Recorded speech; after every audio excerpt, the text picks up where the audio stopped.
Pejuang bintang 9 terkuat umat manusia dibantai habis tanpa ampun oleh kekuatan tak terbendung bernama para penjajah. Hanya Zenan Glorious dan Eid Coven yang tersisa sebagai harapan terakhir bumi. Biarpun seluruh pasukannya tewas, pria ini nekat melepaskan wujud akhir pedang doanya dengan sokongan sihir dari sang penyihir. Ksatria emas kita akhirnya berhasil mendaratkan serangan kritis ke musuh. Selama beberapa menit, dia bertarung bagai dewa. Tapi itu pun belum cukup untuk menumbangkan sang pemimpin musuh. Tubuh Zenan hancur lebur, meski dia sendiri tidak peduli jika harus mati di sana. Di luar dugaan, Eid justru mengurungnya dalam penjara sihir demi menciptakan sebuah takdir baru. Karena peradaban mereka sudah hancur, penyihir bintang 9 itu menggunakan pusaka kuno berkekuatan dewa demi mengirim Zenan kembali ke masa lalu dan mengubah takdir dunia. Sekarang, dia terbangun di tubuh yang baru. Zenan bingung melihat sekelilingnya yang terasa asing, bahkan saat seorang pelayan datang memeriksa kondisinya. Pria malang yang trauma ini malah memohon diberikan pedang agar bisa kembali bertarung melawan penjajah. Disinilah dia tersadar bahwa raganya telah berubah sepenuhnya. Kediaman megah ini adalah milik keluarga Deskol, dan dia sekarang adalah Tuan Muda Nor, putra keempat keluarga tersebut yang terlempar 10 tahun ke masa lalu. Keluarga Deskol sendiri terkenal sebagai rival abadi Ksatria Pedang Suci, klan agung tempat Zenan bernaung dahulu. Saat disuguhkan obat rutil, pemuda kita meliriknya curiga lalu langsung membanting cangkir itu ke lantai. Detik berikutnya, Oscar dan anak buahnya masuk untuk memprovokasi, mengejeknya karena membuang teh kebaikan dari Tuan Skul. Noah langsung membongkar kebohongan mereka dan menyebut bahwa cairan itu adalah racun. Berkat sisa kekuatan sucinya, dia bisa mendeteksi segala energi kotor dan mengenali racun itu dalam sekejap. Oscar malah mengancam akan mencekokinya paksa. Bukti nyata kalau keluarga barunya ini memang berniat menghabisi nyawanya meski dia sedang sakit-sakitan. Noah tidak keberatan memberi mereka pelajaran. Meski fisiknya belum terbiasa, baru juga bangun 30 menit. Bocah ini sudah mau dikeroyok saja oleh bajingan-bajingan ini. Ucapan tidak akan mempan, tapi sebuah tendangan telak ke perut adalah jawaban terbaik dari Noel. Satu orang terpental menabrak dinding, sementara serangan kedua dia hindari sebelum membalasnya dengan hantaman keras ke wajah. Kedua cecunguk itu sekarang gemetar kesakitan, walau Noah berniat melumpuhkan mereka dalam sekali pukul, fisiknya saat ini terlalu rapuh. Jelas saja, tubuh Noah jauh lebih lemah dibanding raga asli Zenan dahulu. Tapi pertanyaannya, kenapa sih anak keempat ini sampai diracuni? Pasti ada rahasia besar di balik semua ini. Noah bertekad mencari tahu jawabannya. Setelah membereskan para pengacau yang mulai mencabut pedang ini, dia tidak menduga situasi akan secepat ini, tapi kejutan aslinya adalah munculnya deretan informasi misterius di depan matanya. Tampaknya Noah memiliki kemampuan penilaian unik yang memperlihatkan status dan peringkat lawan secara detail. Kemampuan langka ini sungguh membuat dirinya sendiri kebingungan. Mungkinkah raga Noah memang sudah menyimpan bakat ini sejak awal? Karena yang dia hadapi hanyalah amatir, sangat mudah baginya menghindari tebasan pedang, lalu bergerak cepat menyerang balik. Sebuah tendangan telak langsung menghantam wajah musuh pertama. Saat yang lain mencoba menyerang, Noah menangkisnya dengan ayunan pedang yang sangat bertenaga, hingga membuat lawannya terpental jauh. Dalam penyerangan ini, malah kagum melihat kehebatan sang tuan muda. Terkejut dengan perlawanan sengit Noah, musuh ditantang untuk maju bertarung, namun tiba-tiba tubuh sang tuan muda bergetar hebat dan melemah akibat gejolak aneh dari dalam inti mananya.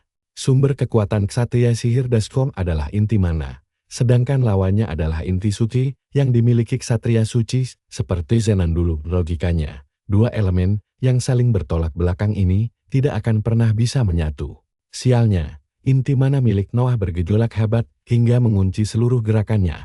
Sang musuh merasa di atas angin, dan dengan sombongnya membeberkan bahwa obat harian Noah selama ini memang telah dicampur racun berbahaya. Artinya, inti mananya dipaksa meluap tanpa kendali. Akibat memaksakan diri bertarung, inti mananya mengalami malfungsi parah hingga mengancam nyawanya sendiri di ambang kematian. Akibat luapan energi liar ini, Noah terpaksa mengambil keputusan nekat demi bertahan hidup. Meski belum pernah mencobanya, dia mengendalikan sisa kekuatan inti sucinya untuk meredam kegilaan inti mana tersebut. Beruntung, pertaruhan gilanya ini membuahkan hasil manis. Begitu Noah berhasil berdiri tegak kembali, lawannya menganggap itu hanyalah perjuangan sia-sia. Sang musuh pun segera mengaktifkan wujud pertama dari kemampuan Void Shift miliknya. Pusaran sihir kegelapan menyelimuti pedang lawan. Saat mereka mulai saling beradu hantaman hebatnya, Noah masih mampu menangkis serangan secepat itu dalam kondisi fisiknya yang belum pulih sempurna. Noah memuji teknik pedang milik Oscar yang jauh lebih baik dibanding anak buahnya. Sayangnya, pujian tulus itu terdengar seperti ejekan bagi Oscar yang gampang tersinggung. Tentu saja Noah tidak peduli pada perasaan musuhnya yang kekanak-kanakan itu dan kembali mementalkan serangannya. Oscar mencoba memutar arah untuk menyerang dari belakang. Namun refleks Noah masih terlalu presisi. Seberapa keras pun Oscar melayangkan tebasan, Noah selalu mampu menghalaunya dengan mudah, sebelum akhirnya mereka berdua kembali mengambil jarak aman. Lewat bentrokan barusan, Noah akhirnya memahami rahasia di balik jurus Void Shift tersebut. Teknik itu rupanya sangat menguras energi, sehingga pertarungan jangka panjang akan sangat merugikan baginya. Oscar mulai meremehkan Noah dan mengejeknya, karena sudah kehabisan napas di awal laga, tapi Noah membalas ejekan itu dengan santai, mengingatkan bahwa sebenarnya Oscar lah yang gemetaran ketakutan. Provokasi itu sukses membuat emosi lawan meluap. Oscar lenyap kembali dalam kabut hitam tebal yang menyelimuti seluruh ruangan, menutupi hawa keberadaannya agar tidak bisa dideteksi sama sekali. Noah memusatkan seluruh konsentrasinya untuk menebak arah datangnya bahaya. Berkat intuisi tajamnya, dia bergerak lebih cepat sebelum musuh sempat menyerang dan langsung menebasnya hingga tamat dengan sekali tebas. Rasain tuh, si sombong sekarang tersedak darahnya sendiri karena kalah telak. Tuan Muda Dazkoll baru kita menjelaskan bahwa meski fisik seseorang bisa disamarkan, hawa keberadaannya tidak akan pernah bisa disembunyikan. Keangkuhan itulah yang menjatuhkannya, menyisakan Oscar yang sekarat meratapi kekuatan misterius Noah. Sebenarnya Noah sendiri pun belum memahami sepenuhnya kekuatannya saat ini. Namun dalam momen krusial tadi, dia merasakan keajaiban di mana inti sucinya perlahan mulai menyatu dengan inti mana. Penyatuan dua energi berlawanan ini membuka peluang emas bagi Noah untuk melampaui batas dirinya yang dulu dengan potensi dahsyat ini menyelamatkan dunia dari kehancuran bukan lagi sekadar mimpi belaka. Pengorbanan berharga IT tidak akan sia-sia. Para pelayan langsung berdatangan panik dan bergegas memanggil dokter medis untuk Noah. Tapi Noah sendiri tampak baik-baik saja. Dia hanya kebingungan melihat seekor naga kecil bertengger manis di jendela kamarnya, membawakan sebuah surat panggilan dari kepala keluarga Dazkoll, Lord Victor. Isi surat itu rupanya mendesak partisipasi Noah dalam perebutan tahta penerus. Menandakan semua anggota keluarga sudah mengetahui rencana ini, Noah harus menyelidikinya demi keselamatannya sendiri. Lalu segera menanyakannya pada Selena. Pelayan setianya itu mengonfirmasi bahwa seluruh keluarga memang sudah tahu. Tradisi kejam ini sengaja diciptakan untuk menyaring dan menjaga keagungan garis keturunan Dazkoll. Sederhananya, ini adalah ajang saling bantai antar saudara demi merebut paksa inti mana milik yang lemah. Pemenang terakhir yang berhasil bertahan tidak hanya diakui terkuat, tapi juga berhak menyandang gelar kepala keluarga baru. Kejadian ini memperjelas ketua kita kenapa keluarga Dazkoll sama sekali tidak dianggap penting di kehidupan lamanya. Ternyata orang-orang ini cuma monster haus darah yang saling bunuh setiap saat. Hal itu membuat Lydia penasaran apa dia bakal ikut bertarung. Jawabannya cukup gampang ditebak, karena si bos kecil malah tersenyum lebar seolah-olah siap membantai seluruh anggota keluarga ini sendirian.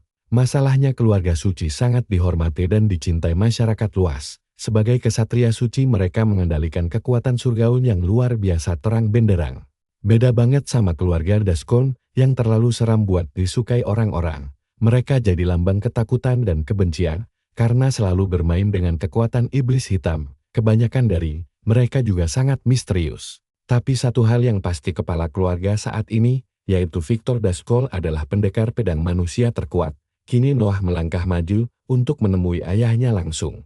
Dia berdiri di depan ruangan sang ayah untuk melihat kenyataan dengan matanya sendiri. Begitu masuk Noah memberi salam dengan sopan sambil menundukkan kepala di depan saudaranya. Damien Dazkoll adalah putra sulung Julia si putri tertua, lalu ada Chase Dazkoll putra kedua serta F putri kedua, dan terakhir adalah si brengsek bermuka dua yang kemarin berani-beraninya meracuni dirinya sendiri. Sang kakak bangga si adik sudah sembuh total, sedangkan Noah mengaku sudah tahu penyebab penyakit misteriusnya.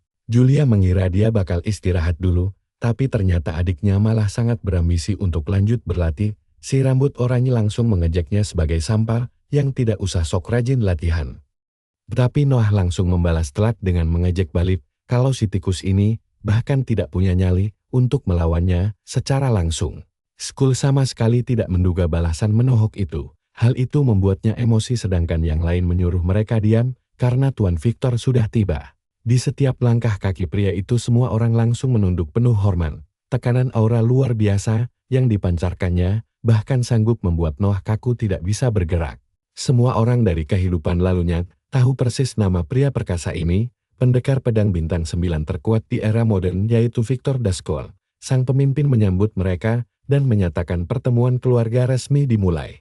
Tuan Victor memanggil Noah untuk menanyakan niatnya ikut dalam perebutan tahta. Dia ingin tahu apakah putranya sudah benar-benar sembuh dan apa target yang ingin dicapainya sekarang. Sambil tersenyum tipis Towok kita menegaskan bakal memenangkan kompetisi penerus dan berdiri di puncak tertinggi keluarga. Tuan Victor mengingatkan si bungsu kalau ucapan itu berarti dia menyatakan perang terhadap semua orang di ruangan ini. Tapi Noah punya pandangan berbeda mengenai perang keluarga ini. Dia tidak hanya berniat mengalahkan semua saudara kandungnya saja. Dia benar-benar ingin naik ke puncak dan mengalahkan ayahnya sendiri juga. Sifat sombong Towok kita ini emang kelewatan. Tapi tenang, di sini ayahnya langsung membungkam dia pakai tekanan mana dewa yang bikin Noah sadar seberapa ngerinya kekuatan sang legenda.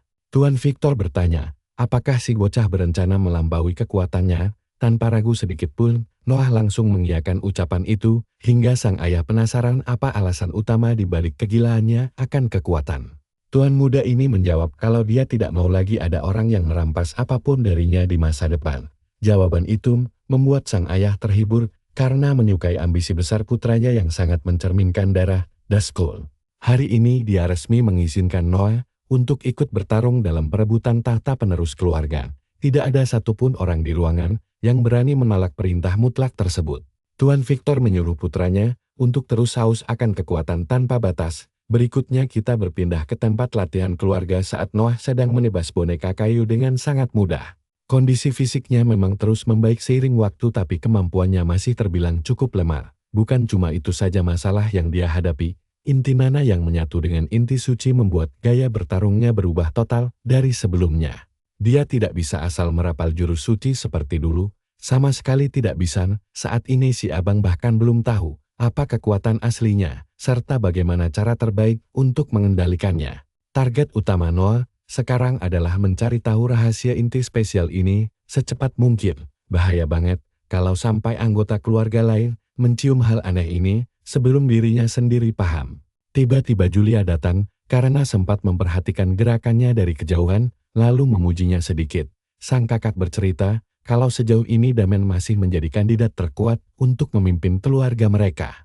Tapi karena Noah juga ikut, serta dia jadi penasaran dengan perkembangan si adik bungsu, Julia tipe orang yang suka cara langsung jadi dia mencabut pedangnya dan langsung menebas lehernya tanpa ragu. Noah hampir saja terkena tebasan maut barusan, nyaris sekali. Sang kakak menegaskan kalau dia kesini bukan cuma buat mengobrol santai tanpa arti. Duel latihan pun dimulai memberi kesempatan emas buat Noah menguji batas kekuatannya saat ini. Meski serangannya bertubi-tubi Julia sanggup menahan semuanya dengan mudah, lalu menangkis dan menendangnya mundur. Dia memuji kemampuan adiknya, tapi langsung sadar kalau eksekusi serangannya masih kurang matang. Kakak tertuanya bahkan mengejek kekuatannya yang tidak sebanding dengan omongan besarnya tadi padahal Noah sadar dia sudah tingkat bintang 7. Kakaknya menyerang lagi sambil mengejek Noah sangat mengecewakan, sangat cepat. Pedangnya berhasil membuat Towok kita terdesak hebat di posisi sulit. Satu-satunya alasan dia selamat dari tebasan maut itu adalah karena mengalirkan energi inti mana suci ke pedangnya. Ini kesalahan fatal bagi Noah, karena rahasianya bisa terbongkar kalau terus memakai inti itu. Julia merasa heran dengan inti mana yang selama ini dianggap produk gagal oleh semua orang. Seluruh keluarga tahu betapa mengecewakannya inti bawaan si bungsu sejak lahir. Tapi ini berarti sejak awal anak terakhir ini punya inti elemen ganda. Meskipun dari luar tampak seperti kegagalan yang memalukan, asalkan Julia tidak menyadari dia memakai kedua kekuatan sekaligus, segalanya pasti akan berjalan sangat menguntungkan bagi dirinya. Noah memprovokasi kakaknya untuk membuktikan kalau dia bukan sampah tak berguna. Dia langsung meluncurkan serangan pertama tapi sang kakak malah berpindah tempat secepat kilat. Sambil santai dia bertanya, apa adiknya tahu tujuan asli perebutan tahta ini? Bagi Noah jawabannya sudah sangat jelas, yaitu memperebutkan inti mana. Sang kakak mengangguk paham kalau adiknya tahu apa yang sedang mereka pertaruhkan sekarang. Sambil mengalirkan mana merah membara, sang kakak mengancam untuk merebut paksa inti mana miliknya. Nah, tahu kalau situasi ini sudah tidak main-main lagi, Noah langsung berteriak meminta pedang aslinya kepada Selena yang langsung melemparnya tepat waktu. Tanpa mau menunggu lama, sang kakak langsung melancarkan tebasan dahsyat ke arah si bungsu yang cuma bisa menahan sekuat tenaga menggunakan kekuatan ganda miliknya. Dia terus menekan habis-habisan, tapi Noah mampu membalas dengan sangat cerdas hingga membuat Julia kagum sekaligus bersemangat dalam pertarungan. Hal itu membuatnya penasaran, apakah adiknya sanggup bertahan dari jurus berikutnya, yaitu bentuk pertama dari gaya pedang api bayangan. Teknik khusus ini jelas bakal jadi masalah besar buat dia. Menahan serangan adalah satu-satunya jalan. Selamat jadi cowok, kita langsung bersiap saat kakaknya melesat cepat ke arahnya. Benturan hebat terjadi memicu gelombang kejut luar biasa dari dampaknya. Cowok kita kaget setengah mati karena kakaknya bertarung santai cuma pakai satu tangan saja, padahal Julia menyuruhnya memaksa dia memakai kedua tangan. Si abang langsung menerima tantangan itu dan menangkis serangannya secara gila-gilaan hingga memaksa sang kakak menggunakan kedua tangan untuk menahan tebasan dari arah belakang. Noah sangat senang karena berhasil membuatnya terpojok tadi. Tapi si kawan langsung terpental jauh gara-gara membuat kakaknya emosi. Serangan serius dari Julia memang bukan main-main, meski dia agak kesal karena berhasil dipaksa seperti itu. Biarpun sudah memakai seluruh kekuatan dari inti ganda miliknya, dia tetap tidak sanggup menandingi kekuatan kakaknya. Serangan terakhir tadi menghabiskan sisa tenaganya, yang berarti duel ini sudah resmi berakhir. Julia bertanya, apakah si bungsu tahu alasan keluarga Daskol tidak langsung saling bantai sejak dulu? Ternyata alasannya, karena semakin kuat suatu inti mana maka evolusinya berjalan lambat sekali. Makanya sia-sia saja kalau merebut inti mana milik orang yang masih lemah, karena perkembangan mereka masih sangat cepat. Memanennya di saat tepat adalah kuncinya. Namun adik bungsunya yang satu ini, ternyata tidak cuma sanggup menahan serangannya dengan baik, melainkan juga bisa membalasnya. Berhubung inti kekuatan milik Noah ternyata sekuat itu, dia merasa ini adalah saat yang paling pas untuk langsung merampasnya sekarang juga. Mengamuk tanpa ampun, Julia langsung mengeluarkan jurus ke-8 dari gaya api bayangan, namun tepat saat dia ingin merebut inti itu, seseorang tiba-tiba datang mengintervensi dan menahan serangan mematikan milik Julia tersebut. Pria ini mengingatkan bahwa jika dia nekat, adiknya bisa mati. Tapi si serakah ini memang haus sekali akan inti mana, sampai-sampai memaki Kili yang berani mengganggu aksinya. Dia menegaskan bahwa inti sang tuan muda baru mencapai tingkat bintang 2, yang tentu saja membuat Julia sangat terkejut, karena dengan level sekecil itu saja, dia sanggup menahan serangannya yang berada di tingkat bintang 7. Kili membenarkan ini setelah menyelidikinya atas perintah sang ayah, karena jika memang sekuat itu, dia tidak akan kelelahan secepat ini. Sadar akan kekeliruannya, Julia menyarungkan pedangnya sambil memperingatkan sang adik bahwa dia akan merebut inti itu suatu hari nanti. Begitu dia dewasa, dia akan mengambilnya. Jadi ini cuma masalah waktu. Benar-benar ancaman gila. Dia mengancam merebut sumber kekuatanmu. Untungnya, Noah tidak terpancing dan hanya mengiyakan sambil tersenyum santai. Sepanjang jalan pulang, sang kakak masih bingung dari mana asal kekuatan Noah. Pasti ada sesuatu yang disembunyikan bocah itu. Membuatnya penasaran sekaligus senang melihat adiknya tumbuh dengan cara berbeda. Sekarang kita intip dulu bagian saat Oscar dipermalukan putra ketiga karena gagal, atau alasan si bocah manja school tidak pernah mendapat pengakuan seperti Noah sebelumnya. Pikiran itu jelas tidak bisa diterima oleh si bodoh yang menyebalkan ini. Namun, dia mendapat laporan menarik dari pelayannya, memicu rencana licik lain untuk menjatuhkan sang adik dan menghancurkan hidup Noah. Meminta maaf karena terlambat memperkenalkan diri, Kili menjelaskan bahwa dia adalah instruktur baru Noah. Dia diutus oleh Tuan Victor yang ingin melihat kemajuannya demi mengatasi penyakitnya itu. Setelah memeriksa statusnya, ternyata Olsen juga berada di tingkat bintang 7, bahkan bisa dinilai bintang 8 jika melihat kemampuan berpedangnya. Tuntutan latihan langsung diajukan Noah. Tapi ternyata ada perintah dari sang ayah untuk menyelidiki kolam mana, fenomena aneh di mana energi mana terus meluap tanpa batas akibat sebuah anomali. Tugas mereka mengalahkan monster mengamuk. Seru sekali. Noah berniat memanfaatkan kesempatan emas ini demi keuntungan pribadinya. Berikutnya, terlihat pasukan Daskon sedang membantai monster di wilayah tersebut. Mereka pikir tidak ada gunanya fokus pada monster lemah saja. Sementara Noah dan Kyle terus mengamati situasi. Sang instruktur belum paham apa keistimewaan bocah yang dikirim ayahnya ini. Tiba-tiba saja, mereka berdua dipanggil karena sebuah keadaan darurat.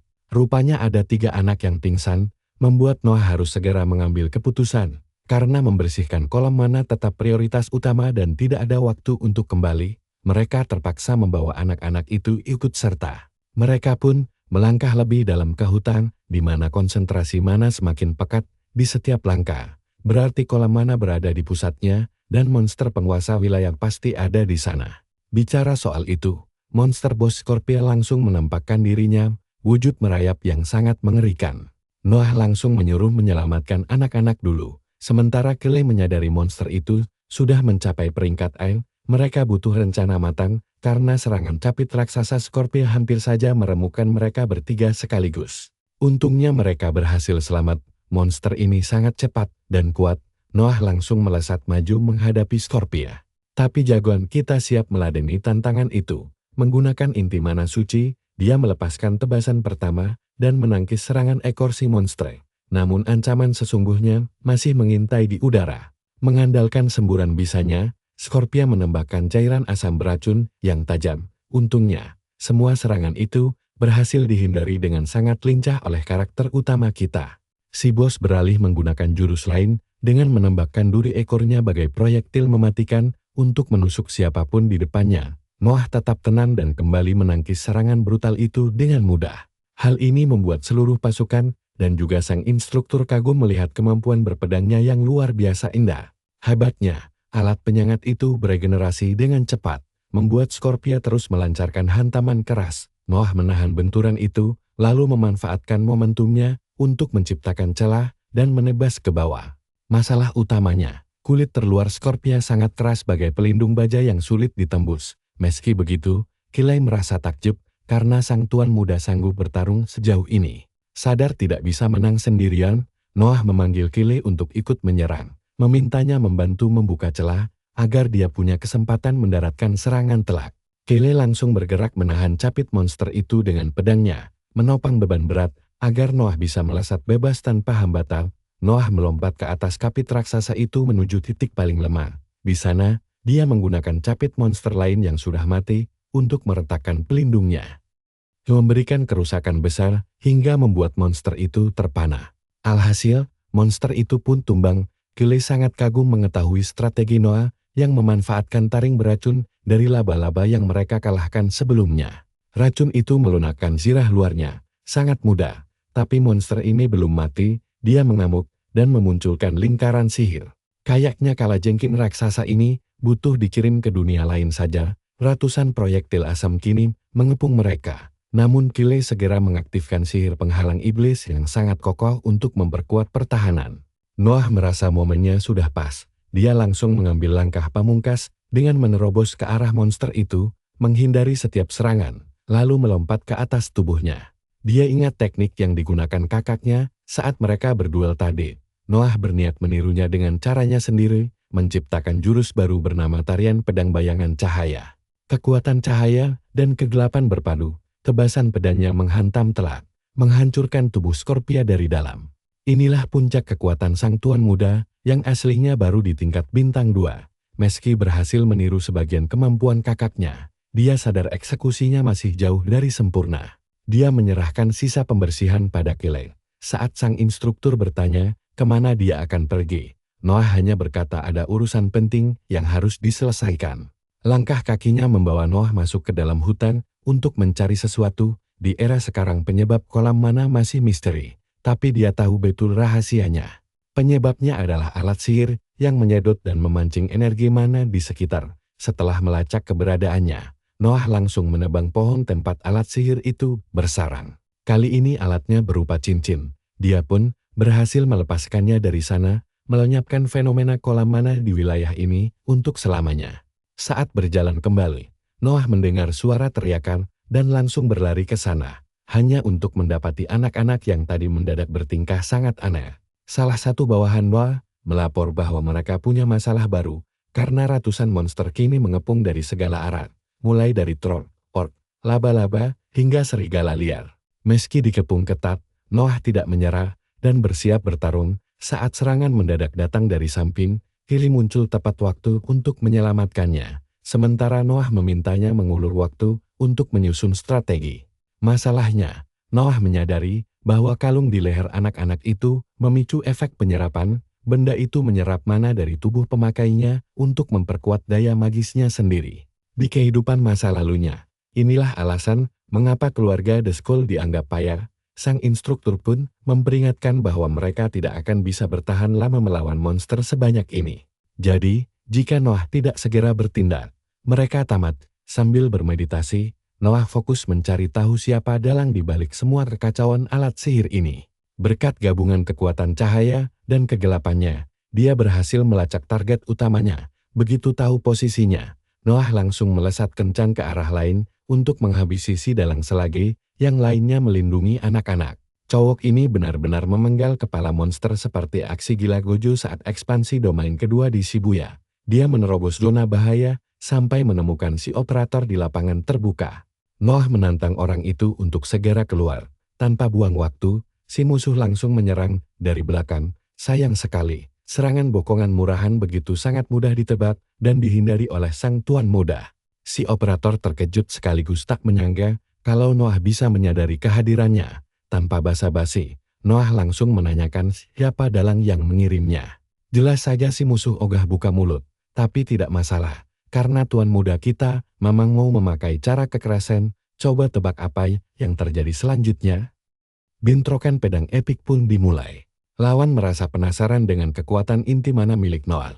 Sementara sang tuan muda membiarkannya kebingungan sambil terus mengumpulkan energi yang jauh lebih besar. Si operator langsung mengaktifkan wujud kedua dari gaya Yuan miliknya. Memicu ledakan energi gelap dari beberapa pedang terbang, dia meluncurkan belasan pedang itu ke arah Noah. Secara beruntun, Noah harus memutar otak untuk menghindari semua ancaman tersebut secara bersamaan. Dan dia melakukannya dengan sangat luar biasa. Di sela-sela aksi menghindar yang sangat menegangkan itu, dia sempat-sempatnya mengaktifkan kemampuan analisis untuk melihat detail status lawannya. Ternyata dia adalah Darius, petarung bintang 4 atau 5 yang merasa di atas angin saat ini. Walau kemampuan pedangnya biasa saja, pengendalian mananya luar biasa gila. Noah berniat memperpendek jarak pertarungan agar bisa langsung menebasnya dari dekat. Namun rentetan pedang terbang yang tidak ada habisnya itu sangat merepotkan untuk ditangkis. Alhasil sang tuan muda memutuskan melesat dengan kecepatan gila. Kali ini dia berhasil mendekat tepat di depan wajah Darius dan melepaskan tebasan super kuat. Sayangnya, Darius malah meremehkan serangan itu karena dianggap terlalu mudah ditebak. Dia segera mengaktifkan jurusnya untuk mengincar titik buta tuan muda keluarga The Skull tersebut. Noah langsung menggunakan teknik gaya masal miliknya, menahan serangan tadi dengan teknik peralihan cahaya gelap. Efeknya aneh banget, tahu-tahu si Noah sudah teleportasi tepat di belakang musuhnya mirip jurus Minato Namikaze. Sebelum Darius sempat menyadari apa yang terjadi, tebasan bersih langsung mendarat di tubuhnya. Semua kesombongan itu akhirnya berujung pada kehancurannya sendiri. Di saat-saat terakhirnya, Darius penasaran bagaimana Noah bisa meniru teknik sekelas itu, padahal semua ini berkat latihannya saat melawan Julia dulu. Kelebihan utama dari inti ganda milik Noah adalah kemampuannya meniru teknik apapun berkat pemahaman mendalam tentang kedua elemen. Tapi sekadar meniru bukanlah tujuan akhir dari bakatnya ini. Dia ingin menguasai penuh teknik tersebut, lalu mengembangkannya ke tingkat yang jauh lebih tinggi. Karena Darius sudah tidak berdaya, sekarang saatnya memaksa bajingan ini buka mulut tentang bosnya. Menolak menyerah begitu saja, Darius berteriak bahwa luka ini belum cukup untuk mengalahkannya. Dia nekat meminum ramuan misterius di depan mata Noah, dan anehnya Noah cuma diam saja menonton. Telis banget, rencana gila orang ini ternyata adalah berubah menjadi monster hijau mirip Green Goblin, tapi punya badan kekar berotot layaknya Tarzan. Noah bahkan tidak menyangka pertarungan akan bergeser ke arah sekonyol ini. Dia bahkan punya gaya rambut mirip Vegeta tapi dengan garis rambut yang lebih rapi. Noah segera bersiap menghadapi wujud baru Darius dengan pedangnya. Benturan mereka menciptakan gelombang kejut hebat. Namun sang tuan muda mulai terdesak karena kekuatan fisik monster tersebut sangat gila. Noah tidak mungkin terus-terusan menahan gempuran berat tersebut selagi Darius kegirangan menyiksanya, bahkan monster itu mencoba menggigit kepalanya dengan mulutnya yang menjijikkan. Noah terus meliuk-liuk menghindari setiap tebasan cakar tajam demi bertahan hidup. Di titik ini, menangkis pun sudah mustahil dilakukan. Dia akhirnya melompat tinggi ke udara untuk menjaga jarak aman agar bisa menyusun serangan balik. Terus menghindar jelas bukan pilihan yang bagus, karena staminanya pasti akan habis. Satu-satunya jalan adalah menghadapinya langsung. Jadi sang tuan muda dengan sabar menunggu monster itu mendekat. Darius dalam wujud monsternya yakin kalau pendekar pedang kita ini sudah putus asa. Bagi dia, serangan berikutnya akan menjadi pukulan terakhir yang mematikan.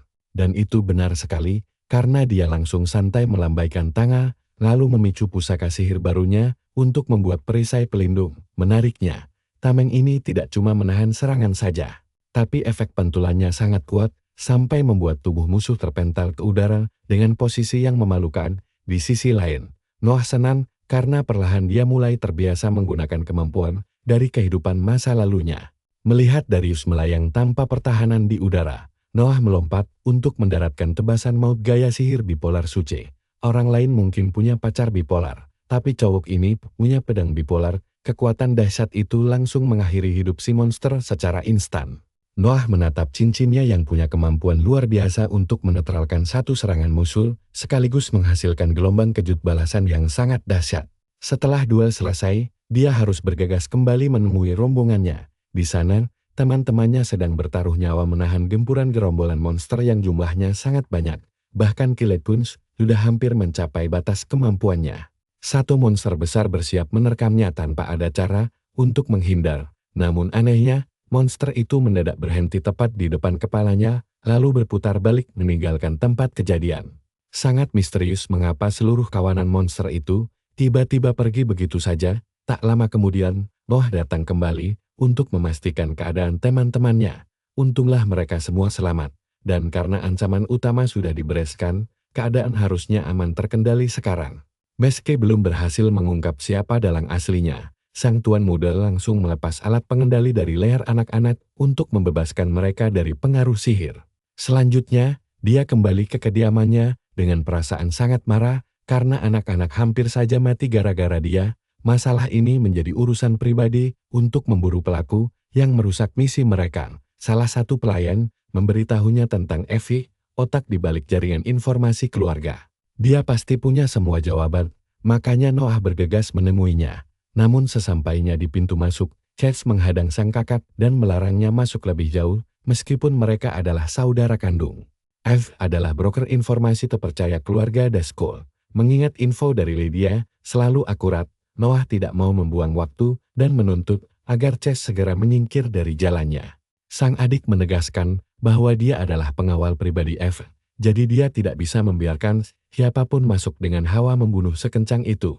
Noah meyakinkan kalau dia cuma ingin bicara baik-baik, tapi si anak kedua sama sekali tidak percaya. Sadar bahwa negosiasi telah gagal, Noah terpaksa mencabut pedangnya demi bisa menerobos masuk ke dalam ruangan. Si anak kedua merespons dengan menghunus pedangnya sendiri, lalu maju melancarkan serangan pembuka yang langsung ditangkis sempurna oleh Noah. Noah mengatasinya dengan sangat santai, bahkan membuat Chase terdesak mundur. Serius nih? Anak kedua itu langsung mengaktifkan kemampuan tombak batu, memunculkan ratusan tombak tajam yang siap membuat lubang-lubang baru di sekujur tubuh sang kakak. Sama seperti Naruto yang hobi spam Rasengan, Noah terus melakukan tebasan biasa untuk menghancurkan semua tombak tersebut. Hal ini memaksa Chase mengeluarkan teknik pedang batu penghancur. Jurus ini memunculkan pedang raksasa dari batu, pilihan taktik yang cukup aneh dari lawannya. Chase merangsak maju dengan agresif. Kali ini serangannya terasa jauh lebih berat dan kuat, memaksa Noah mundur di setiap benturan senjata sebelum akhirnya satu tebasan Chase meleset.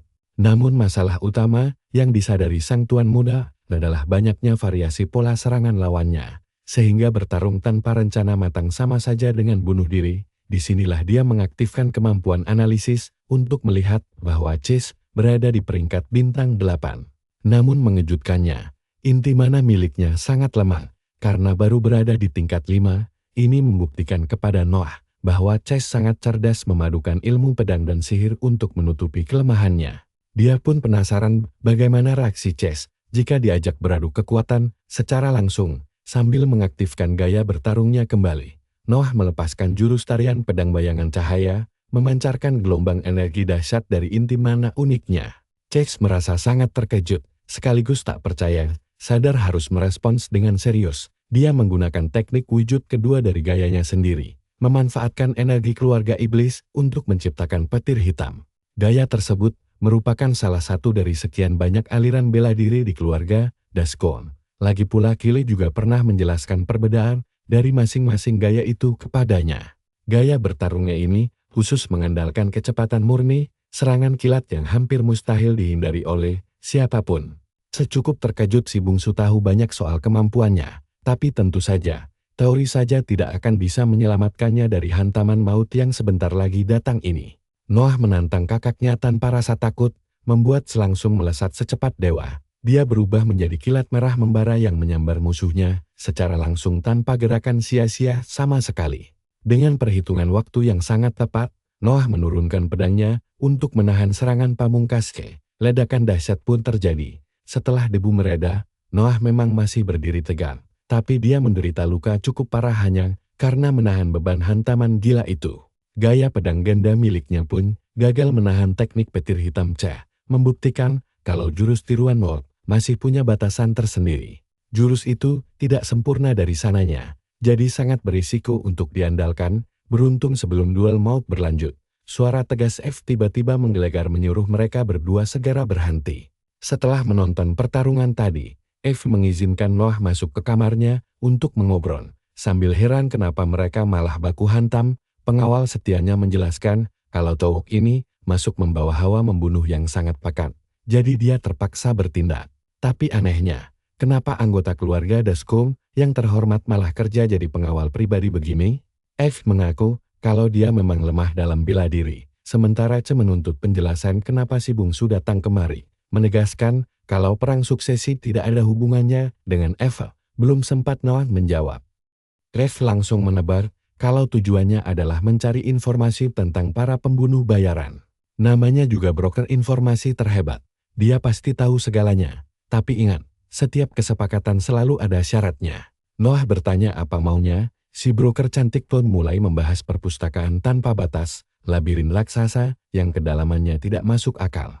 Tempat itu menyimpan semua pengetahuan rahasia yang belum terjamah umat manusia. Seluruh kota dibangun mengelilinginya, dipenuhi oleh para peneliti dan petualang yang ingin mengungkap misterinya. Namun, labirin itu juga menjadi sarang monster mengerikan. F ingin Noah masuk ke sana dan mengambil sebuah buku bernama Uyen. Itulah syarat mutlak untuk mendapatkan informasi yang dicarinya. Untungnya, buku itu sangat tidak asing bagi Noah sejak kehidupan masa lalunya. Buku legendaris itulah yang mengubah total konsep teori sihir dan menyelamatkan banyak nyawa saat perang melawan penjajah. Meskipun pada akhirnya dunia tetap hancur lebur juga. Mendapatkan buku seberharga itu jelas keuntungan besar bagi Noah. Dia pun berdiri dan menyetujui kesepakatan mereka. Setelah berjabat tangan, Noah langsung pergi bersama para pelayannya menuju Arkanium, kota tempat perpustakaan raksasa berada. Nah, struktur labirin di sana benar-benar rumit setengah mati. Sekali tersesat, lupakan saja jalan pulang. Di sini kita tahu Noah butuh pemandu hebat yang paham seluk-beluk tempat itu. Noah pun memasuki gang sempit demi menemui pemandu ini. Sementara itu, di kamarnya, F sedang asyik menyeruput teh hangat saat putra ketiga yang super menyebalkan tiba-tiba bertamu untuk mencari informasi tentang Noah. F cukup heran si bodoh ini mendadak mampir ke tempatnya. Skull bertingkah seolah dia sangat membutuhkan bantuan saudara perempuannya itu. Lalu pura-pura bingung kenapa C tidak ada di sana. Ternyata C sedang pergi menjalankan misi darurat, yang berarti sekarang tidak ada yang melindungi F. Skull mencoba mengancam, tapi F tetap santai karena dikelilingi oleh bawahan yang sangat kuat. Sebenarnya F penasaran, apa maunya bajingan ini. Skull menjelaskan, kalau sangat tidak masuk akal si bungsu bisa mengimbangi kekuatan Julia di levelnya sekarang. Jadi, dia sangat ingin tahu rahasia di balik kekuatan gila itu. Mengejutkannya, F malah membalas, kalau dia tahu pembunuh bayaran terbaik Skull pun sudah ke. Dia langsung menolak permintaan itu secara mentah-mentah demi menjaga kenetralan dalam perang suksesi keluarga mereka. Lagi pula, memihak satu orang hanya akan membuat saudara lain mengincarnya. Itulah kenapa menjaga keseimbangan sangatlah krusial. Si putra ketiga langsung paham kalau saudarinya ini memang tidak berniat bekerja sama sejak awal. F menantangnya kembali buktikan kalau Skull sanggup membayar harga mahal yang sebanding dengan taruhan nyawanya. Dengan senyum licik, kakak yang jahat itu meyakinkan kalau F akan segera mengetahuinya. Sementara itu, kita kembali ke kota Arcanium. Noah sedang membelah keramaian untuk mencari pemandunya, lalu melangkah masuk ke sebuah toko yang memicu kenangan masa lalu. Pemilik toko itu bernama Ozzy Harvest yang langsung menyuruh Noah pergi karena tokonya sudah tutup. Tapi, Noah meyakinkannya kalau dia datang bukan untuk belanja barang antik, melainkan ingin menyewa pemandu hebat untuk masuk ke labirin. Pria itu langsung menolak tegas dan mengaku tidak lagi menerima pekerjaan tersebut. Lagi pula, dia juga mengklaim dirinya bukanlah pemandu terbaik di kota ini. Sikap Ozra yang menolak keras ini sangat mencurigakan. Mengingat dialah orang yang paling mencintai perpustakaan tanpa batas itu, Noah langsung menyudutkannya dan menanyakan alasan sebenarnya kenapa dia pensiun jadi pemandu. Ozra berdalih kalau tempat itu bukanlah sesuatu yang bisa ditangani oleh anak kecil sepertinya. Sadar kalau dia baru saja berteriak tanpa alasan, Ozra segera meminta maaf karena situasinya memang sedang sangat sulit belakangan ini. Tiba-tiba, pengunjung lain datang dan boom di sana ada kakaknya, Julia, melambaikan tangan dengan sangat santai. Dia tidak sengaja melihat Noah saat menjalankan misinya sendiri, jadi dia membuntutinya sampai ke sini. Lebih tepatnya kakak cowoknya ini sedang menguntitnya secara terang-terangan. Ozra langsung membungkuk hormat kepada Julia Dasri yang agung. Padahal sebelumnya, dia meremehkan Noah habis-habisan. Namun begitu Julia datang, Ozra mendadak berubah pikiran. Dia siap menerima pekerjaan itu asalkan Julia ikut bergabung. Si tuan muda sendiri kebingungan melihat kemana arah pembicaraan aneh ini. Ozra pun menuntun mereka berdua ke ruangan lain. Di sana, terlihat istrinya yang sedang terbaring koma di atas kasur sebulan yang lalu. Dia terkena kutukan monster dari ruang bawah tanah hingga tertidur sangat lelap. Kutukan jahanam itu bahkan bisa merenggut nyawanya dalam waktu dekat. Satu-satunya cara mematahkan kutukan ini adalah membunuh monster pengutuknya. Tapi semua petualang sowan Ozra malah tewas tercabik-cabik. Itulah alasan kenapa dia memohon bantuan Julia demi menyelamatkan nyawa istrinya. Tawaran itu terdengar menarik. Namun kakak perempuannya juga menuntut Noah untuk ikut bertarung karena dia sangat ingin melihat aksinya secara langsung. Itulah satu-satunya syarat dari Julia. Bereaksinya ini membuktikan kalau dia sudah mencurigai kekuatan rahasia milik Noah. Noah pun berbalik menatap Ozra, menegaskan kalau dia yang akan menjadi pelindung perjalanan mereka. Tentu saja pria itu sangat gembira mendengarnya. Setelah keluar toko, Noah bertanya apakah tidak apa-apa jika Julia menunda misinya. Julia sama sekali tidak peduli, karena dia sangat penasaran ingin mengupas tuntas misteri kekuatan adiknya itu. Dia belum pernah merasakan energi Sane itu, seolah ada kekuatan lain, selain inti mana yang menghalanginya. Kakak perempuannya yang licik ini berencana membongkar semuanya selama misi berlangsung. Jadi Noah harus sangat waspada. Ozra akhirnya datang membawa tas ransel berukuran raksasa untuk perjalanan mereka. Saatnya mereka berangkat dan melangkah masuk ke perpustakaan tanpa batas. Mereka bertiga berkumpul di lobi untuk mendaftarkan misi tersebut. Orang-orang di sekitar sana tampak mengenali sang pemandu, yang sering dituduh menjebak para petualang hingga tewas mengenaskan di dalam labirin. Ketiganya berdiri di depan gerbang perpustakaan sampai Ozra mendorong pintu raksasa itu terbuka. Menyuguhkan pemandangan labirin yang sangat megah, ini juga merupakan pengalaman pertama bagi Julia berkunjung kemari. Dia akhirnya paham kenapa pemandu sangat dibutuhkan untuk melewati labirin rumit ini. Menariknya, Noah menyadari keberadaan patung para penjajah masa depan yang seharusnya belum ada saat dia berkunjung sebagai Zenon di kehidupan lalunya. Ini membuktikan kalau realitas sekarang terhubung dengan ancaman masa depan, memberinya petunjuk berharga untuk mengalahkan makhluk-makhluk mengerikan itu sebelum semuanya terlambat.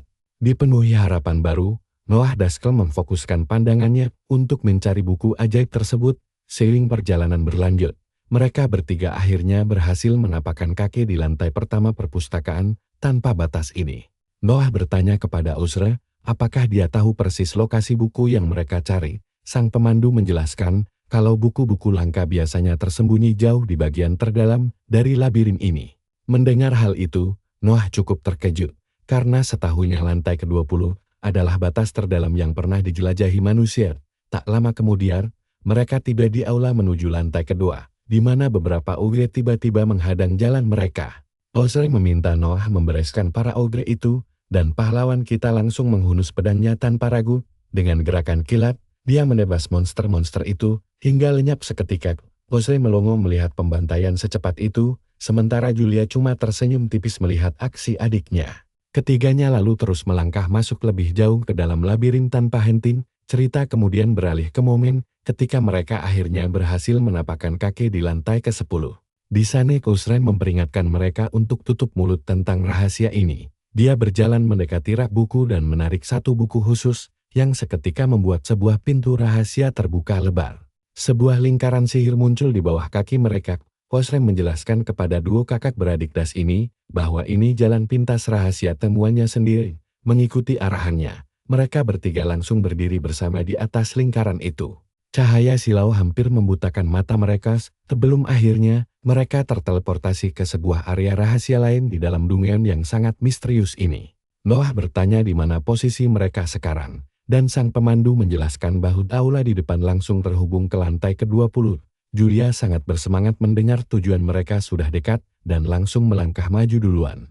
Namun, baru saja mereka masuk aula, lingkaran pemanggil monster aktif, dan lihat ini monster pohon raksasa yang dikenal sebagai Elder Trent langsung muncul di depan mata. Kemunculan monster peringkat es ini langsung membuat pemandu mereka ketakutan setengah mati. Ozra panik, karena kejadian ekstrem seperti ini belum pernah terjadi sebelumnya. Seingatnya, dulu tempat ini hanya dijaga oleh varian Giant Trent yang levelnya jauh lebih rendah. Tapi bagi Julia, monster besar itu tak lebih dari sekadar serangga pengganggu. Dia dengan tenang bersiap menarik pedangnya. Saat Ozra memperingatkan mereka berdua takkan menang walau bekerja sama, sang nona dengan sangat percaya diri berkata bahwa dia sendiri sudah sangat cukup. Dia langsung menerjang, menghindari semua dahan dengan lincah. Julia melakukan salto udara untuk mendekati monster itu dan melancarkan tebasan yang cukup berat. Sayangnya, tebasan itu gagal menembus kulit monster yang super keras, memaksanya untuk melompat mundur demi menjaga jarak aman. Sang pemandu berteriak sekuat tenaga, memperingatkan bahwa batang pohon itu sekeras baja hitam. Menurutnya, mereka sangat membutuhkan bantuan penyihir untuk bisa menggores monster super keras seperti itu. Tiba-tiba, tubuh sang nona mendadak terlilit oleh dahan-dahan Elder Trent yang datang menyerangnya dengan sangat cepat dari segala arah. Saat dia terikat penuh, dan tampaknya Noah harus turun tangan, Julia tiba-tiba membakar habis semua lilitan itu, memakai bentuk kelima dari gaya api bayangan miliknya. Tubuhnya diselimuti pelindung api membara, yang dengan bangga dia sebut sebagai sirah hitam api bayangan. Tanpa membuang waktu, dia menyusulnya dengan jurus bentuk pertama gaya api bayangan, dan mulai melompat gesit melintasi medan perang untuk melancarkan serangan balasan.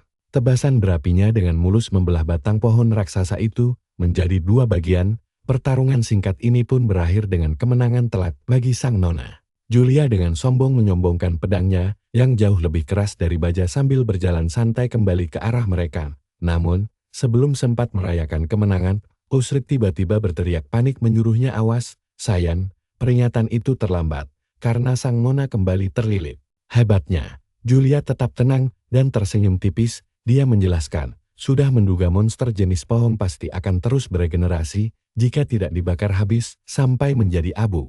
Saat Julia melepaskan bentuk ketiga gaya api bayangan, Noah langsung menarik lengan Ozra dan berlari kencang ke arah berlawanan. Hebatnya, dia sudah tahu betul apa yang direncanakan oleh kakaknya itu.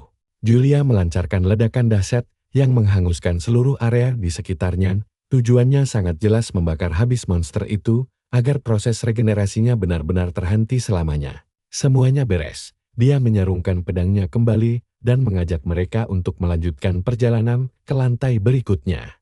Ozai dan bahkan Noah sendiri dibuat melongo oleh kekuatan mengerikan yang baru saja ditunjukkan Julia. Pahlawan kita mulai menganalisis daya serang kakaknya yang luar biasa dari gaya api bayangan tersebut.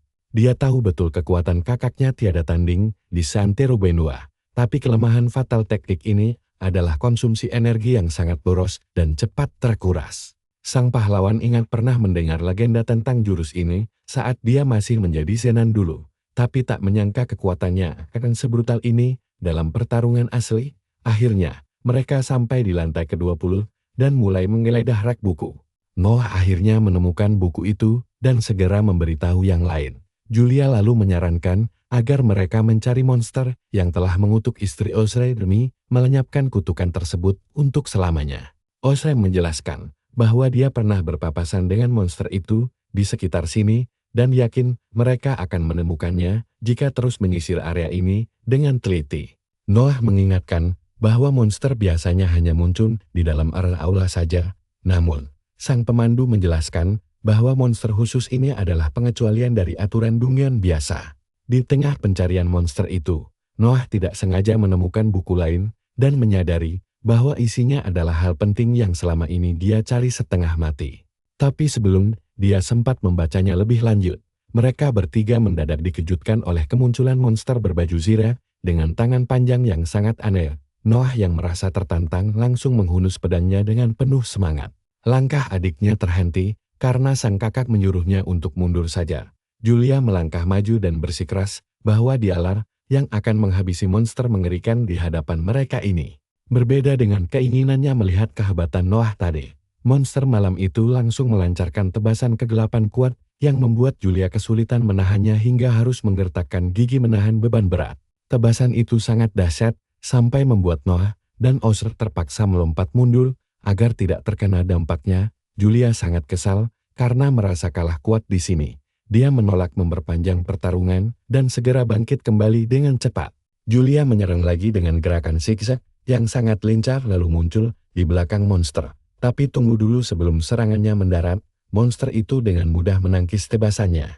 Sementara itu, Noah dan sang pemandu bersembunyi di balik rak buku raksasa. Noah mengamati pertarungan kakaknya dengan cemas karena gerakan monster itu sangat cepat sampai hampir tidak bisa diikuti matanya. Nona Julia menolak menyerah begitu saja dan langsung melepaskan gaya kedua api bayangan bernama pusaran api. Saat Osrey merasa jurus ini akan berhasil, Noah justru merasa ada firasat yang sangat buruk. Julia melompat lincah, mencoba menyerang dari belakang dan berhasil mendaratkan serangan telak pada musuh. Namun, sirah besi itu terlampau kokoh hingga serangan kuatnya tidak meninggalkan goresan sedikit pun di sana. Monster itu lalu membuka mulutnya yang mengerikan dan menyemburkan serangan hijau aneh yang seketika mengutuk lengan sang nona hingga membuatnya menjadi sangat lemas tak bertenaga. Untungnya, tepat sebelum semburan beracun itu mengenai tubuhnya, Noah melompat cepat menyelamatkan Julia dari bahaya maut. Dia segera memeriksa keadaan kakaknya dan bertanya, apakah dia masih sanggup berdiri. Julia mengiyakan, lalu memperingatkan bahaya lengan monster itu. Berdasarkan dugaannya, setiap sentuhan fisik dengan lengan monster itu akan membuat siapapun terkena semacam kutukan berbahaya yang melemahkan kekuatan.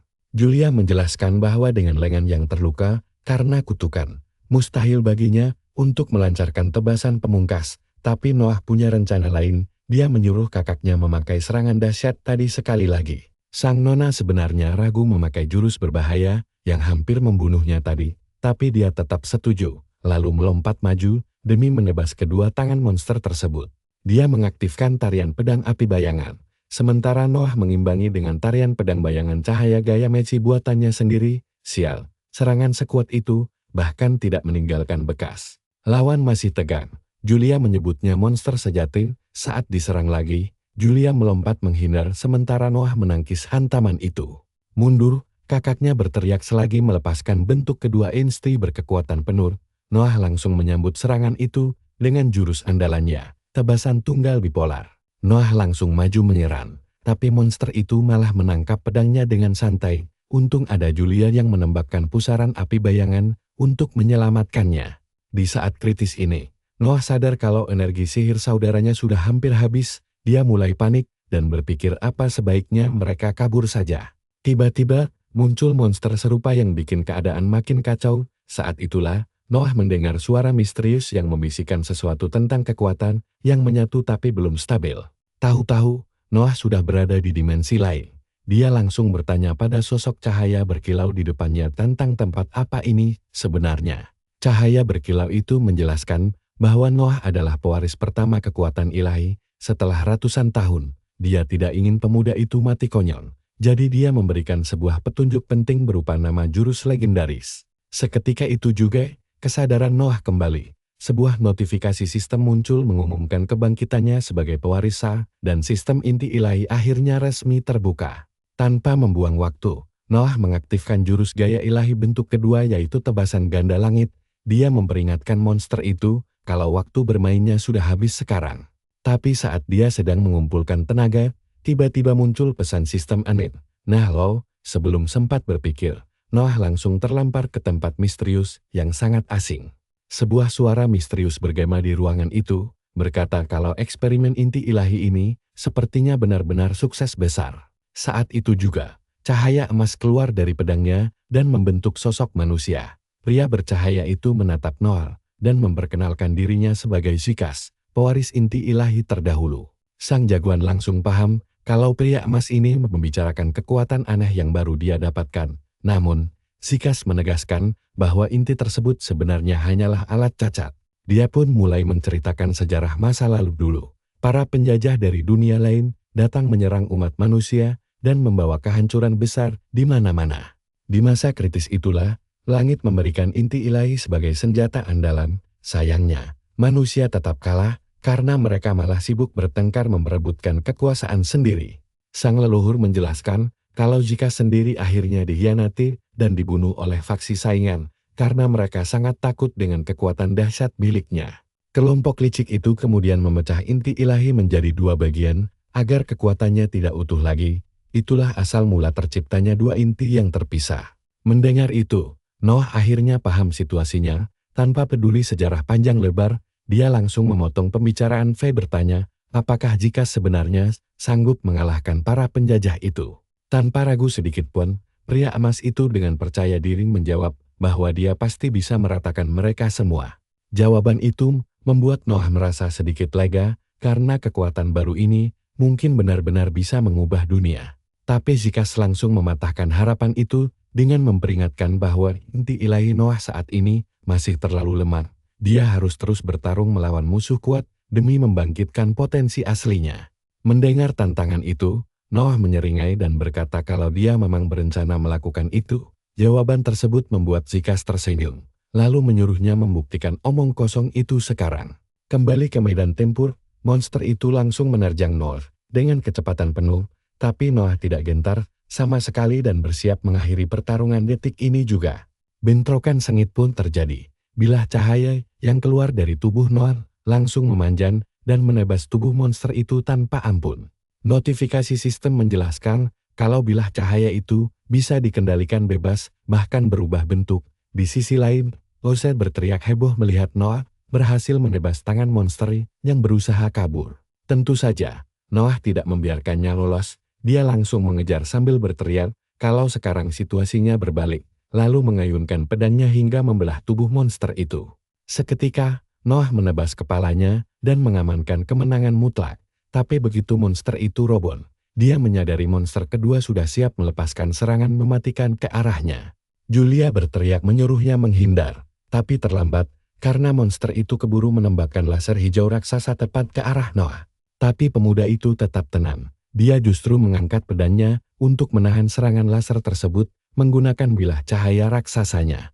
Begitu asapnya hilang, dilasir, Noah masih berdiri tegak tanpa luka. Julia sampai melongo heran melihat kehebatan jagoan kita yang menyatakan pertarungan telah berakhir. Bilah cahaya raksasa langsung melesat maju dan menusuk tubuh monster kedua, membuatnya terpanggang seperti sate raksasa. Saat Noah menyarungkan pedangnya, panel sistem menyatakan kemenangan sekaligus memberitahu skill barunya. Sebuah pesan teks muncul di depannya yang ternyata dikirim oleh Zikas sendiri. Pria emas itu mengucapkan selamat dan menyuruhnya memakai kekuatan ini demi kebaikan. Noah pun bersorak gembira setelah menyadari dia mendapat teknik baru yang sangat hebat. Ozre langsung berlari menghampirinya, masih tidak percaya kalau monster sekuat itu bisa dikalahkan semudah ini. Melihat lubang besar di dada monster itu, Julia memastikan makhluk itu tewas dan menyadari kalau kutukan di tangannya juga ikut lenyap. Dia bilang istrinya pasti sudah sembuh juga dan mengajak pulang. Tapi sebelum pergi, Julia menatap Noah dengan curiga karena levelnya masih 2 bintang.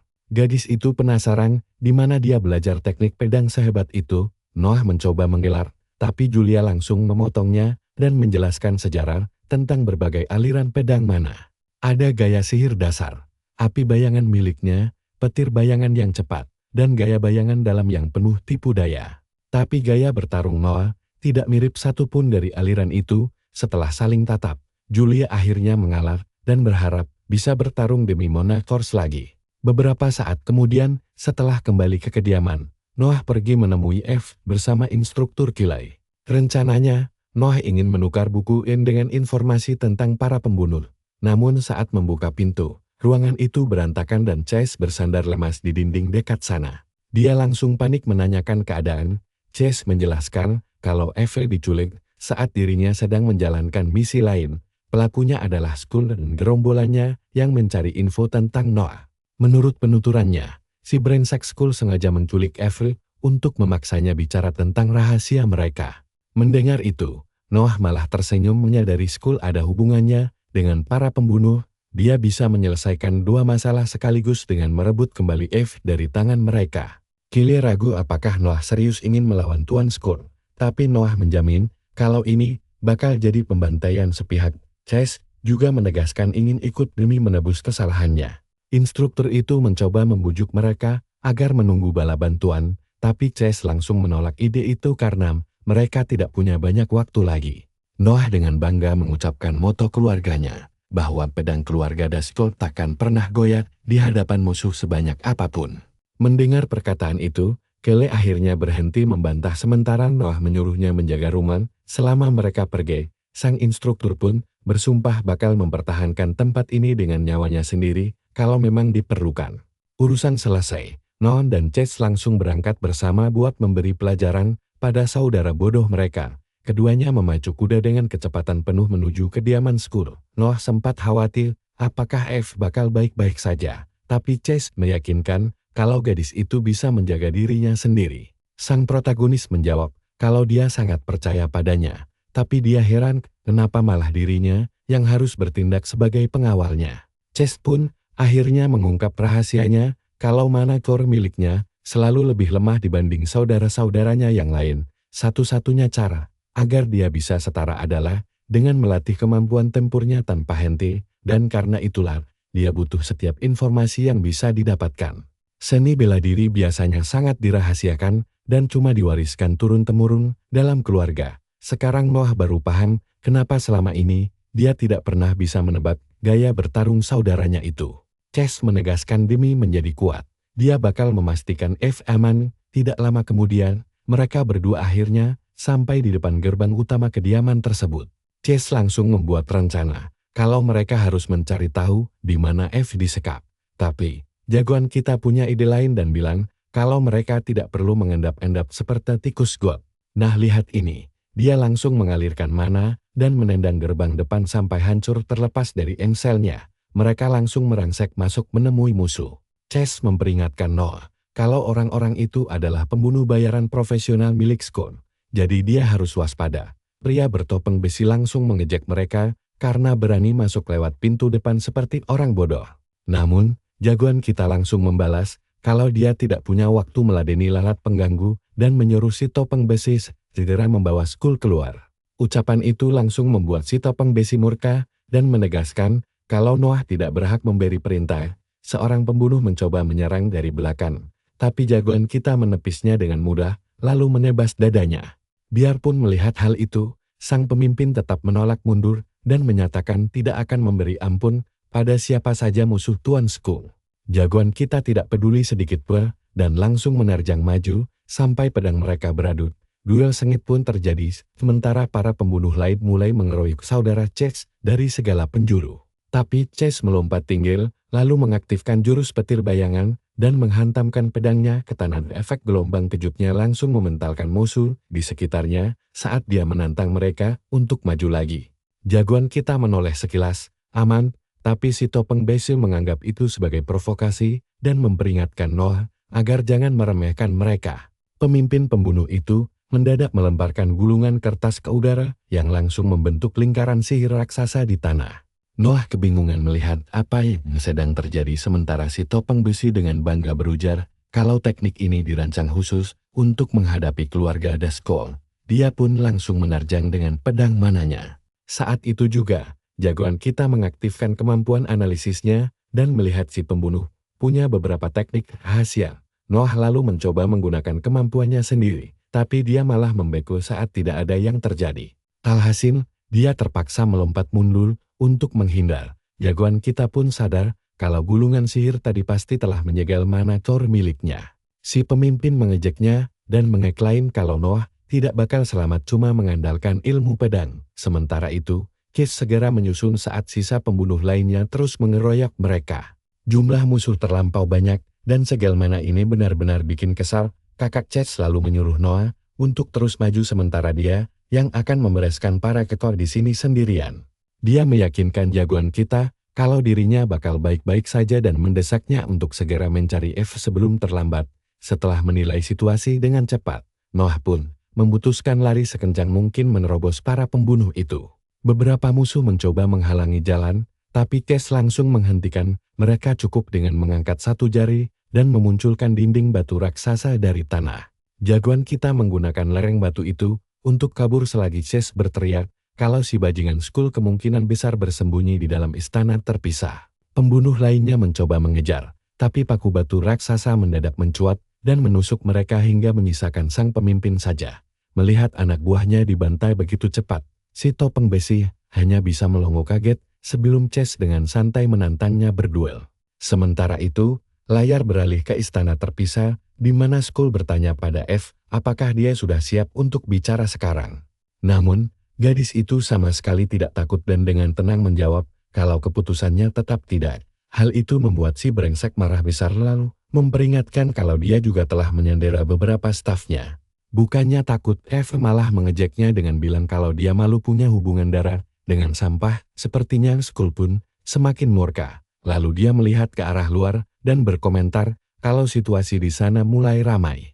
F tersenyum dan menduga kalau Noah mungkin sudah tiba, tapi Skull malah menyeringai dan mengejek Noah sangat bodoh karena langsung menerobos lewat gerbang depan.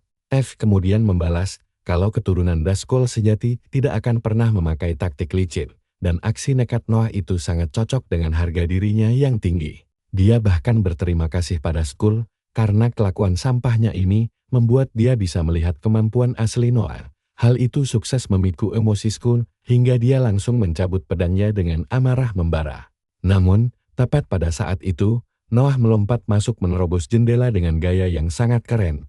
Jagoan kita dengan bangga mengumumkan kedatangannya untuk menyelamatkan Eve yang langsung dibalas bercanda kalau dia datangnya kelamaan. Sebelum obrolan berlanjut, Skull mendadak menyala sambil mengarahkan pedangnya langsung ke arah Noah. Jagoan kita hanya tersenyum, mengangkat senjatanya, dan menantang untuk menyelesaikan semua perselisihan ini sekarang juga. Skull menyeringai percaya diri, merasa yakin bisa menang dengan mudah. Padahal bagi Noah, hasil pertarungan ini sudah sangat jelas karena kemampuan Skull berada jauh di bawahnya dalam segala hal. Tatapan meremehkan itu benar-benar menghancurkan harga diri Skull yang rapuh. Nah, kalian tahu kan apa yang terjadi kalau si arogan ini ngamuk?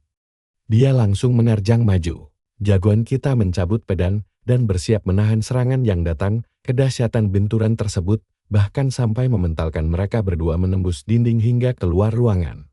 Saling adu serang di udara. Keduanya bergerak secepat kilat sampai akhirnya mendarat keras di tanah diiringi ledakan puing-puing. Untuk membaca kekuatan lawannya, Noah pun mengaktifkan kemampuan analisisnya. Aura petir hitam tampak menyelimuti tubuh saudaranya dengan semua kemampuan yang berada di atas peringkat 6 bintang. Penasaran apa masalahnya? Noah bertanya kenapa saudaranya itu sangat membencinya, sampai tega mengirim anak-anak untuk membunuhnya. Mendengar pertanyaan itu, senyum licik mengembang di wajah Skull saat dia mengeklaim kalau alasannya sudah sangat jelas sekali. Tidak bisa menahan amarahnya lagi, Skull kembali menerjang sambil berteriak kalau dia sangat benci harus berbagi udara dengan Noah. Namun, jagoan kita berhasil menangkis dan menghempaskannya bagaikan lalat pengganggu. Noah menyadari kalau segel kekuatan Kore miliknya telah lepas setelah keluar dari lingkaran sihir. Mereka kembali beradu pedang selagi Skun meluapkan semua rasa irinya. Dia sangat marah karena sang ayah memberikan semua perhatian padanya. Biarpun Noah berhasil menangkis tebasan pedang Skun, si gila itu langsung menghantam balik dengan kekuatan penuh yang mematikan. Beruntung, dia berhasil menunduk tepat waktu. Noah langsung mundur karena sadar bakal kewalahan jika harus adu pedang murni. Terlihat jelas kalau Skul sangat lihai memadukan tipuan dengan serangan nyata untuk mengecoh musuh. Taktik licik ini memang tidak terhormat, tapi sangat efektif dalam pertarungan hidup dan mati. Sambil mengangkat pedangnya, Skul menyuruh Noah menjadi adik yang penurut dan menjadi batu loncatan baginya. Dia pun menunjukkan jurus rahasia, parade malam pasukan hantu. Tiba-tiba, jagoan kita mendapati dirinya dikepung kawanan tengkorak lapar yang menatapnya seperti hidangan makan siang. Tentu saja, monster tulang itu sama sekali bukan tandingannya, dan dia langsung menghancurkan tulang rapuh mereka dengan sangat mudah seperti merobek kertas biasa. Di saat yang sama, dia tetap waspada penuh, karena pasukan tengkorak ini cuma pengalih perhatian. Serangan asli dari Skul masih belum muncul. Tepat saat itu juga, satu tengkorak tiba-tiba melompat menyerangnya dari arah belakang. Dia merasakan niat membunuh di detik terakhir dan langsung berputar cepat demi menangkis serangan itu dengan refleks secepat kilat. Terkejut dengan kekuatan fisiknya, dia sadar kalau tengkorak ini bukan sekadar sihir ilusi genjutsu biasa. Semakin banyak pasukan tengkorak yang menyerbunya. Jadi, dia langsung mencari cara untuk menyapu bersih semuanya sekaligus. Sambil melompat tinggi ke udara, dia melepaskan jurus andalannya, Twin Heaven Violent Tear. Sinar cahaya dahsyat menyapu medan perang dan menghancurkan seluruh tengkorak itu sebelum mengirim mereka kembali ke kubur. Tapi begitu dia mendarat, klon tengkorak mirip Subaru ini terus hidup kembali seperti punya titik simpan game.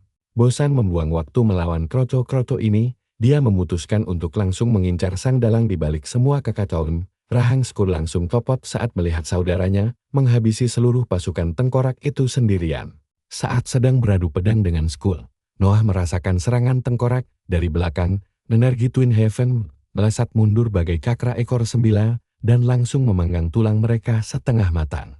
Si Naruto berpedang ini berteriak bahwa tidak peduli seberapa banyak kroco yang dipanggil Skul, semuanya sama lemah dan memalukannya seperti dia. Sadar kehilangan momentum, Skul langsung mundur menjauh.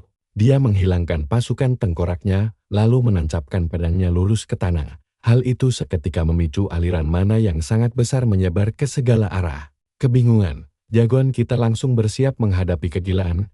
Apalagi yang akan terjadi? Seekor naga perak raksasa tiba-tiba meledak keluar dari dalam tanah. Mengikuti perintah tuannya, naga itu menerjang lurus ke arah Noah. Dengan rahang terbuka lebar seolah dia adalah potongan pizza terakhir. Namun Noah sama sekali tidak takut, karena dia melihat ini sebagai kesempatan emas untuk menguji sesuatu. Dia menggunakan jurus Shinui Gaya kelima, Ace of Holy Darkness. Naga itu tertinggal di belakang saat Noah melompat tinggi ke udara. Mata mereka saling mengunci sebelum dia mendukik turun dan mendarat tepat di hidungnya. Seketika, semua keagresifan naga itu lenyap begitu saja. Sebaliknya, monster itu malah diam dan membiarkannya berdiri di atas kepalanya seolah Noah adalah majikan aslinya. Tidak mengerti kenapa kadal bodohnya cuma diam saja tanpa melakukan apa-apa. Skul menyuruh naga malas itu untuk segera bergerak menjalankan tugasnya. Sial baginya, Noah yang memegang kendali sekarang karena Ace of Holy Darkness berhasil membajak otoritas panggilannya. Nah lihat nih, sekarang naga perak itu resmi jadi miliknya dan jagoan kita langsung memakai naga tersebut untuk menyerang balik pemilik aslinya. Menolak menerima kekalahan, Skul dengan nekat melepaskan jurus Gaya pertama, Shadow Piercing Fan. Serangan itu menembus naganya sendiri dengan sangat keras, masuk lewat mulut, dan meledak keluar dari sisi satunya. Kilatan cahaya besar memenuhi langit saat naga itu meledak berkeping-keping mirip eksperimen kokain dan Mentos. Ledakan dahsyat itu menjadi pengalih perhatian sempurna bagi jagoan kita untuk menyelinap langsung ke belakang tubuhnya. Dengan satu tebasan horizontal bersin, dia menyabet punggung Skul hingga terluka parah. Skul sendiri hampir saja gagal meloloskan diri tepat waktu. Kini terdesak hingga batas akhir, dia mengaku sebenarnya tidak ingin mengandalkan trik paling licik di gudang senjatanya. Dia lalu mengeluarkan peluit putih dari saku dalamnya, dan sebuah gerbang tiba-tiba terbuka di belakangnya. Adik perempuan mereka muncul dari dalam sementara dua pria berpakaian hitam menyanderanya. Sambil menyeringai licik bagai tikus got yang manipulatif, Skull mengingatkan Noah bahwa menyelamatkan adiknya adalah satu-satunya alasan dia datang kemari. Jadi, dia menawarkan kesepakatan sederhana. Jika Noah bergerak sedikit saja, adik manis mereka akan mati. Jagoan kita benar-benar muak dengan taktik licik yang sangat payah ini. Namun Skull tidak peduli soal kehormatan dan bersumpah akan melepaskannya setelah dia melenyapkan Noah untuk selamanya. Tepat pada saat itu, ledakan sihir merah yang dahsyat mementalkan kedua bersaudara tersebut. Benar-benar bingung, mereka berdua sama-sama tidak mengerti apa yang baru saja terjadi. Saat debu akhirnya menipis, mereka terkejut melihat sosok ksatria berbaju zirah hitam yang sudah tidak asing lagi berdiri melindungi adik mereka. Setelah Damian membuat kemunculan yang mencolok, dia dengan tegas menyatakan bahwa Skull sebenarnya sudah tahu kalau adiknya, Eva, tidak berniat ikut serta dalam pertempuran suksesi. Skull terlihat tidak peduli sama sekali. Namun Damian dengan dingin berjanji akan menghabisinya karena telah melanggar aturan keluarga, seolah dia sudah latihan pidato penjahat di depan cermin setiap pagi. Si bocah bersiap menghadapi serangan berikutnya. Namun tepat saat itu, pahlawan kita langsung membongkar kebohongan tersebut dan berkata bahwa seluruh sandiwara ini hanyalah alasan murah untuk merebut manticore miliknya. Noah dengan tegas menyatakan tidak peduli siapapun yang menghalangi jalannya. Namun sebelum ketegangan semakin memuncak, F dengan tenang mengingatkan Damian bahwa mengganggu pertempuran memperebutkan manticore juga termasuk pelanggaran langsung terhadap aturan keluarga. Damian mendecakkan lidahnya sebelum akhirnya mundur dan membiarkan kedua bersaudara itu melanjutkan duel mereka, sementara dia menonton dari pinggir lapangan layaknya bangsawan kaya yang menunggu hiburan premium. Suasana kembali menegangkan saat semua mata tertuju kembali ke medan pertempuran. Noah mengarahkan pedangnya dengan santai ke arah Skull dan mengajaknya melanjutkan pertarungan tepat di tempat mereka berhenti tadi. Setelah melihat lawannya ragu meski hanya sedetik, dia mengejaknya dengan bertanya apakah dia sudah tidak bisa bertarung lagi tanpa bersembunyi di balik anak kecil dan Sandera. Skull perlahan mulai kehilangan kesabaran karena di matanya, semua orang di keluarga selalu meremehkannya tidak peduli apa yang dia lakukan. Energi kegelapan tiba-tiba meledak saat dia melepaskan Uin Gaya ketujuh. Saat aura mengerikan menyelimuti dirinya dalam gelombang berputar yang membuat udara di sekitarnya tampak tercemar. Si bocah dengan murka berteriak bahwa dia akan mencincang tubuh Noah menjadi kepingan kali ini. Namun jagoan kita sudah tahu kalau gaya bertarung Yuan yang dipakai Skull sangat bergantung pada tipu daya dan celah tersembunyi. Noah segera memperhitungkan bahwa jika dia tidak lengah, pertarungan ini pasti akan berpihak kepadanya. Skull langsung menerjang maju. Noah menangkis serangan itu dengan bersih dan pertempuran sengit kembali berlanjut tanpa ada yang membuang waktu sedetik pun. Baja beradu dengan baja saat kedua bersaudara itu terus saling serang tanpa henti di medan laga. Setelah beberapa kali bentrokan, Noah akhirnya melepaskan jurus Twin Devon Violent Trip miliknya. Namun, serangan itu di luar dugaan, gagal menembus pertahanan aura kegelapan milik Skull. Jagoan kita sempat terkejut sesaat, tapi sebelum dia sempat bereaksi lebih jauh, Skull langsung membalas dengan Uin Gaya keempat yang dikenal sebagai Avagia Shadow. Hujan pedang kegelapan yang masif merobek udara dengan kecepatan yang sangat mengerikan. Meski Noah masih bisa menangkis hampir seluruh tebasan dengan presisi sangat tipis yang menyelamatkan nyawanya berkat insting murni, tapi tunggu dulu, pertahanan itu tidak bertahan lama, karena tebasan tak terbendung tiba-tiba mementalkannya ke belakang dengan kekuatan dahsyat. Skull langsung merangsak maju untuk mengakhiri duel ini. Beruntung, Noah masih sanggup menahan serangan bertubi-tubi tersebut dan lolos hanya dengan luka gores tipis di wajahnya. Bahkan Skull sendiri tampak sangat terkejut melihat saudaranya bisa selamat dari serangan mematikan seperti itu. Namun tiba-tiba Noah menancapkan pedangnya ke tanah hingga membuat tombak cahaya tak terhitung jumlahnya melesat ke atas, memaksa Skull mundur sekaligus memberi jarak yang sangat dibutuhkan.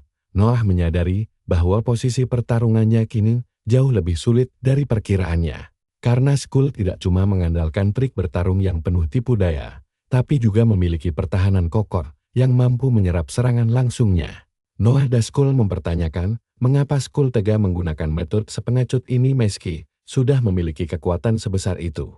Padahal dengan kemampuan hebatnya dia bisa bertarung secara adil sejak awal pertempuran suksesi. Dengan pahit Skul menjawab bahwa ayah mereka tidak pernah sekalipun mengakuinya karena menganggap bakat berbasis tipu daya tidak berguna di keluarga The Skol. Rasa dendam yang terpendam di dalam dirinya pun tak pernah padam. Karena kebencian itulah, Skul akhirnya menciptakan gaya bertarungnya sendiri yang dinamai Windstill. Meski sudah mengerahkan seluruh usahanya untuk menjadi lebih kuat, sang ayah tetap tidak pernah mau melirik ke arahnya. Hampir kayak dia punya penyakit buta sebelah tiap kali si Skul masuk ke ruangan. Karena dibutakan amarah dan rasa iri, dia yakin cuma cara kejam yang bisa bikin dia menang perebutan tahta ini. Makanya, dia rela jadi penjahat kotor asal tujuannya bisa tercapai. Begitu kata-kata itu keluar, pilar aura hitam pekat langsung meledak dan membutakan mata semua orang di sana. Skul merasa sudah terlalu banyak omong kosong lalu tiba-tiba melepaskan jurus pamungkasnya, jurus pembantai naga bentuk ke-9 aliran Yuan. Naga raksasa dari aura kegelapan keluar dari pedangnya, melesat ke langit sebelum akhirnya menghujam ke bawah dengan sangat keras. Noah langsung berlindung. Ledakan dahsyat itu menyapu medan tempur. Coba lihat ini, begitu Debu mereda. Naga bayangan itu berdiri seram di belakang Skul kayak bos terakhir game yang lupa di nerf. Noah mulai kehabisan napas. Sedangkan Skul sadar kalau batas kemampuan mana Noah sudah habis. Dengan sombong dia mengejek pendekar pedang biasa tanpa mana tidak akan punya kesempatan menang lagi. Tapi, sebelum bocah ingusan itu sempat merayakan kemenangannya, Noah justru merogoh sakunya dengan sangat tenang. Tindakan tidak terduga ini langsung membuat Skul panik dan suasana di sana kembali menegang seketika. Skul melotot kaget melihat benda di tangan Noah, yang ternyata adalah racun padat yang selama ini mereka berikan padanya secara diam-diam. Noah sengaja menyimpannya khusus untuk momen darurat seperti sekarang. Noah langsung menelan pil itu bulat-bulat, membuat Skul mengumpat gila, tapi Noah santai menjelaskan kalau racun ini memicu inti mananya mengamuk. Dia juga membocorkan rahasia kalau tubuhnya sudah kebal, karena dia pernah mengatasi racun mengerikan itu di masa lalunya. Aura mengerikan tiba-tiba meledak dari tubuh Noah dan menaikkan seisi medan tempur dengan sangat berat. Noah menjelaskan kalau ramuan ini tidak cuma memulihkan mananya, tapi juga membuka satu keahlian baru untuk persediaan senjatanya. Jagoan kita memperingatkan Skul, ada alasan kuat kenapa dia sama sekali tidak boleh kalah hari ini. Mengingat tragedi di kehidupan sebelumnya, dia bersumpah tidak akan membiarkan sejarah kelam itu terulang lagi. Apapun taruhannya, jagoan kita langsung mengaktifkan jurus aliran sinur bentuk kedua tebasan cahaya kegelapan. Saat mana suci dan mana kegelapan meledak bersamaan dari pedangnya, Noah melesat maju tanpa ragu. Kedua petarung itu saling menerjang menggunakan jurus terkuat masing-masing, siap untuk bentrokan terakhir mereka. Pertarungan mereka makin gila. Setiap kali pedang beradu, gelombang kejut dahsyat tercipta hingga terdengar mirip ledakan bom sungguhan. Tanah di sekitar mereka berguncang hebat akibat tekanan dol ini, sampai-sampai Darius sendiri hampir tidak sanggup menahan gempuran hawa panas dari ledakan tersebut. Di tengah kepulan debu dan hempasan angin berkecepatan tinggi, Darius tetap berdiri melindungi Evan. Keduanya hanya bisa melongo tidak percaya melihat tingkat kehancuran luar biasa di depan mata mereka. Begitu area pertempuran mulai terlihat jelas, tampak Skul sudah berlutut kalah di depan Noah. Tapi anehnya, jagoan kita malah berbaik hati dan meminta semua orang untuk tidak membunuh bocah itu. Noah cuma menyuruh Skul menyerah secara baik-baik. Bocah itu sempat terdiam, sebelum akhirnya mengaku kalah dan setuju menyerahkan inti mananya secara sukarela. Jagoan kita menerima penyerahan itu dengan tenang. Namun, saat ketegangan hampir sirna, Skul malah meluncurkan trik licik terakhirnya dengan menusuk perut Noah secara tiba-tiba dari jarak dekat. Darius dan Eve mematung kaget, sementara Skul terus berteriak histeris bahwa dia tidak sudi menyerah pada Noah dan menolak dihina lagi oleh siapapun. Nah, ini momen gilanya si bocah nekat mencabut pedang lalu menyabet perut Noah dengan kejam. Serangan tak terduga itu bikin penonton ikutan shock, karena si bajingan ini malah milih bertindak dramatis sebelum kalah. Noah terbatuk darah sementara Eve bersiap menolongnya. Untungnya, Darius langsung menahan langkah Eve agar tidak bertindak bodoh di tengah kekacauan. Skul langsung menerjang. Dia ingin menebas kepala Noah sekarang juga. Namun refleks jagoan kita masih jauh lebih cepat dan pedangnya berhasil menyabet dada musuh. Serangan balik itu bersarang telak dan langsung membalikkan keadaan. Skul langsung tumbang telentang dengan darah yang terus mengucur dari mulutnya. sementara keduanya kini perlahan sekarat di sisa-sisa reruntuhan medan perang. Noah pun membatin, apa memang begini cara bertarung keluarga Daskun? Karena jujur saja aksi nekat barusan malah kelihatan konyol ketimbang keren. Dia menggerutu kesal, kalau orang-orang dari keluarga ini tampaknya lebih memuja harga diri ketimbang nyawa mereka sendiri. Sesaat setelah mengatakannya, Noah akhirnya ikut ambruk ke tanah akibat kehabisan darah dan tenaga. Kali ini F langsung berlari mendekat, tapi Darius memperingatkan dengan wajah serius bahwa luka Noah terlalu parah dan tim medis tidak akan sempat menyelamatkannya. F dengan percaya diri menjawab kalau dia bisa mengatasinya sendiri, lalu langsung mengalirkan mana ke dalam sihir penyembuhnya. Dia mengaktifkan sihir penyembuh lentera kabur aliran Inka bentuk pertama, yang langsung menghentikan pendarahan hebat di tubuh Noah. Setelah melewati beberapa detik yang menegangkan, jagoan kita akhirnya mulai siuman. Dengan sisa kekuatannya, Noah menanyakan teknik aneh yang dipakai F barusan. F pun menjelaskan kalau meski dia tidak ikut bertarung, dia masih bisa menggunakan kemampuan dari inti mananya sendiri. Noah mengucapkan terima kasih karena telah menyelamatkan nyawanya, tapi F buru-buru menunjuk ke jasad Skun dan mengingatkan kalau sekarang inti mana milik si bocah nakal itu sudah sah menjadi haknya. Suasana seketika hening saat Noah perlahan berjalan mendekati jasad itu. Dia mengambil inti mana yang tergeletak lalu langsung menyerapnya ke dalam tubuh, membuat lonjakan kekuatan luar biasa menjalar ke seluruh nadinya. Layar status pult terbuka. Noah menyadari inti mananya sekarang langsung melompat naik sebanyak 3 tingkat sekaligus. Perkembangan pesat setara latihan keras bertahun-tahun ini berhasil dia dapatkan cuma dalam sekejap mata. Noah sendiri sampai melongo melihat hadiah yang terlalu tidak masuk akal ini. Tepat saat itu, setiba di lokasi kejadian dan mengakui bahwa dia sama sekali tidak menyangka si bungsu yang justru berhasil mengalahkan Skul pada akhirnya. Dia langsung menanyakan apakah F mengalami luka-luka. Tapi gadis itu meyakinkan bahwa dirinya baik-baik saja karena Damen langsung turun tangan sebelum situasi makin tidak terkendali. Perhatian langsung teralih. Semua mata sekarang tertuju menatap Damen. Damen dengan santai menjawab kalau dia cuma bertindak sesuai dengan aturan keluarga saja. Keheningan sempat terjadi di antara Noah dan kakak laki-lakinya itu sebelum akhirnya Damen mengaku kalau duel barusan cukup menarik perhatiannya karena dia belum pernah melihat kekuatan yang bisa menembus batas inti mana seperti itu.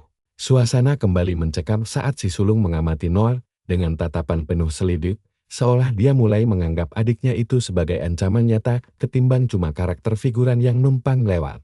Damen mengaku sangat penasaran dengan asal-usul kekuatan aneh milik Noah. Tapi untuk saat ini, dia bilang masih ada urusan yang jauh lebih penting yang harus dia selesaikan terlebih dahulu.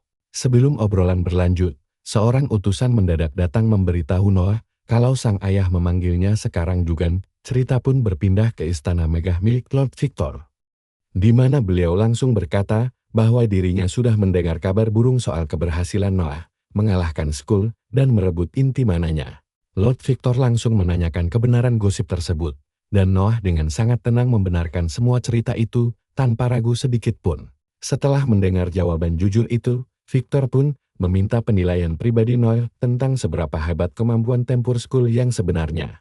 Protagonis kita jujur mengakui kalau soal teknik pedang murni dan jurus dasar, si Skul itu hampir di segala aspek jauh melampaui dirinya. Jawaban jujur ini langsung bikin Lord Victor kaget, soalnya rata-rata orang di keluarga Daskul ini punya ego setinggi langit, makanya Victor penasaran banget dan langsung nanya gimana caranya Noah bisa menang padahal kalah telak.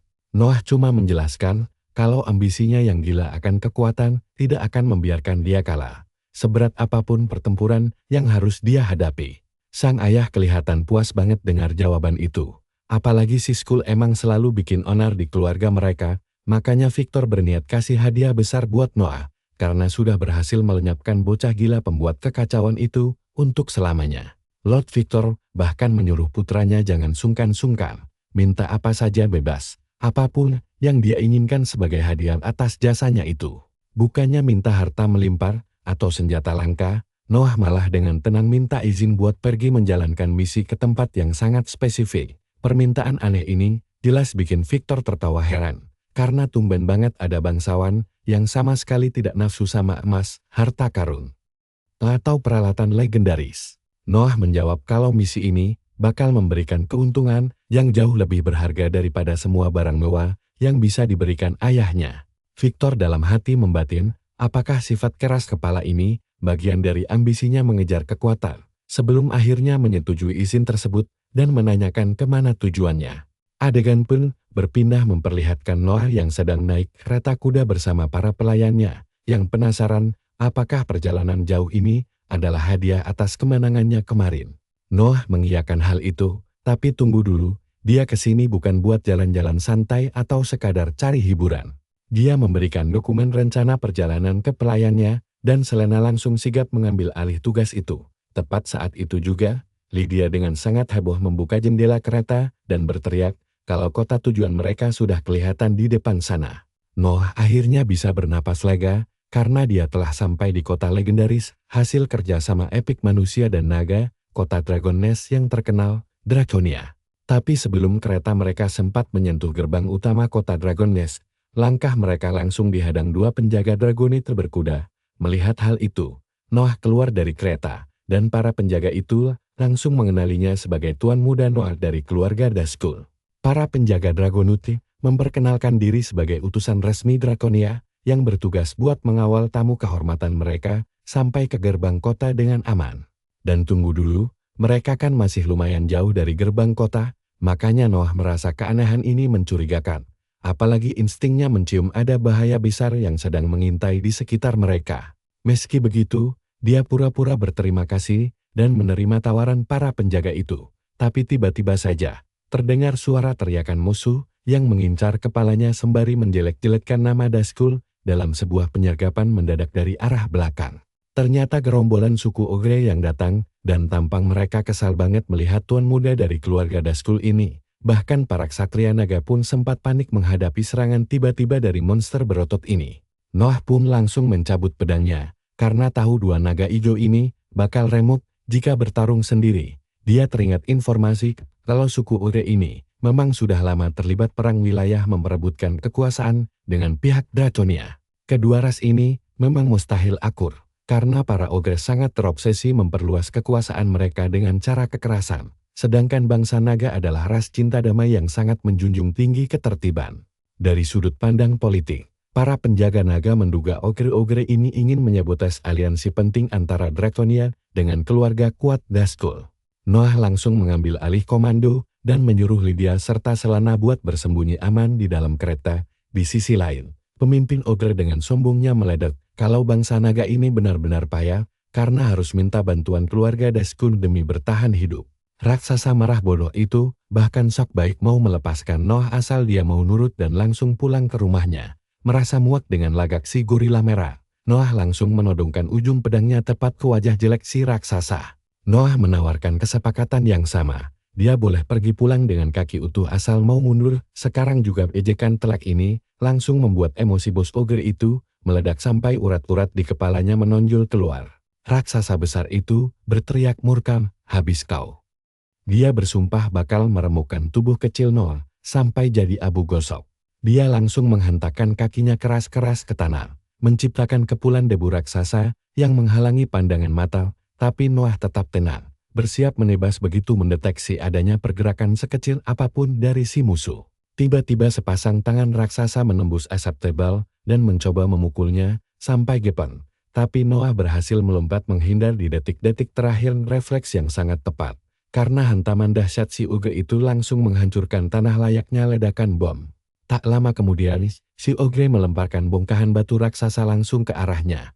Noah merespons dengan jurus pertama gaya Sininoa untuk menghancurkan batu itu menjadi serpihan.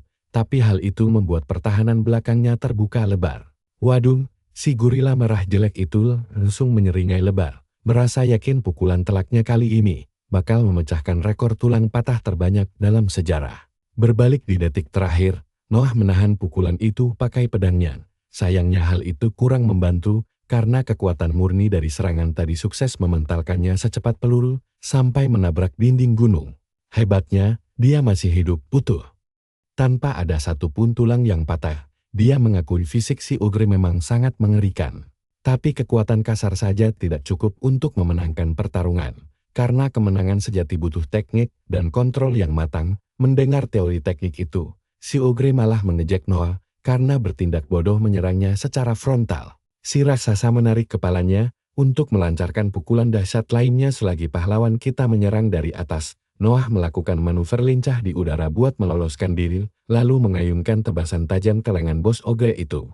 Setelah melukai satu musuh, dia dengan santai menantang Ogre lainnya buat maju bersamaan. Kalau mau merasakan tebasannya, provokasi itu sukses bikin mereka naik darah, hingga 4 Ogre merat langsung menerjang ke arahnya secara serentak. Sebagai balasan, Noah langsung merilis jurus gaya Sininoa pembelah surga ganda dan menusuk mereka layaknya set daging terlarang. Keempat Ogre itu pun langsung tumbang ke dalam kawah layaknya pajangan Natal raksasa yang hancur. Menyaksikan langsung kehebatan dari tuan muda keluarga Dazgul, para ksatria naga mengakui kalau kekuatannya jauh lebih ngeri dibanding rumor yang beredar. Bahkan Lydia dan Selena sampai dibuat melongo melihat aksi bertarung majikan mereka yang luar biasa lincah. Meski senang dipuji, Noah tetap menegur kedua pelayannya masuk kereta. Mereka kan seharusnya bersembunyi di dalam sana. Tapi dasar pelayan magang, mereka beralasan kalau mengamati tuan muda yang sedang pamer aura keren adalah kewajiban utama. Bagaimanapun, Noah kemudian melirik ke arah tebing dan menyuruh satu orang yang masih bersembunyi di sana untuk segera keluar karena teknik menyamar miliknya sangat buruk. Begitu mendengar ucapan Noah, seekor naga terbang raksasa melintas di atas mereka. Dari punggung naga itu, seorang ksatria dragoniti melompat turun tepat di depan rombongan. Sambil bertepuk tangan kagum, ksatria itu memuji langsung kehebatan luar biasa yang baru saja ditunjukkan oleh Noah. Dia memperkenalkan dirinya sebagai Adelbald, kapten dari ksatria naga. Noah yang merasa agak jengkel langsung menyindir sang kapten kenapa dia malah asyik menonton dari atas naga bukannya membantu mereka bertarung tadi. Adelbald dengan sangat jujur menjawab kalau raja mereka sama sekali tidak butuh sekutu lemah yang bahkan tidak becus melindungi diri mereka sendiri. Meski sudah tahu jawaban pastinya, Noah tetap bertanya apakah dia sudah lolos dari ujian kecil ini. Sang kapten ksatria mengonfirmasi kelulusannya dan secara resmi menawarkan diri untuk mengawalnya menemui Lord Archados, pemimpin tertinggi mereka. Tidak lama kemudian, kereta mereka akhirnya tiba di kota Dragon Nest. Selena benar-benar takjub melihat pemandangan manusia dan naga yang bisa hidup berdampingan dengan sangat rukun, seolah-olah itu adalah hal paling wajar di dunia. Jelas bukan pemandangan biasa melihat anak-anak dari ras berbeda bisa bermain bersama dengan begitu ceria. Setelah menempuh rute yang panjang, sang kapten membimbing mereka menuju jalan masuk sebuah gua raksasa yang dijaga ketat seekor naga purba. Di bagian dalam, mereka menyusuri lorong panjang yang hanya diterangi cahaya remang-remang dari lampu sihir. Akhirnya Adelbald berhenti tepat di depan sebuah gerbang raksasa berlambang kota Draconia. Sang kapten mengumumkan kedatangan tuan muda dari keluarga Dazgul. Sebuah suara berat dari dalam memberikan izin kepada mereka untuk masuk. Begitu pintu gerbang raksasa itu terbuka perlahan, sebuah tekanan energi yang luar biasa mengerikan langsung menyelimuti seluruh ruangan. Begitu merasakannya langsung, Noah sadar ini aura terkuat yang pernah dia rasain seumur hidup. Para penjaga naga bahkan langsung berlutut ketakutan di hadapan pemimpin mereka. Tekanannya beneran luar biasa gila, sampai para pelayan langsung otomatis ngompet di belakang Noah.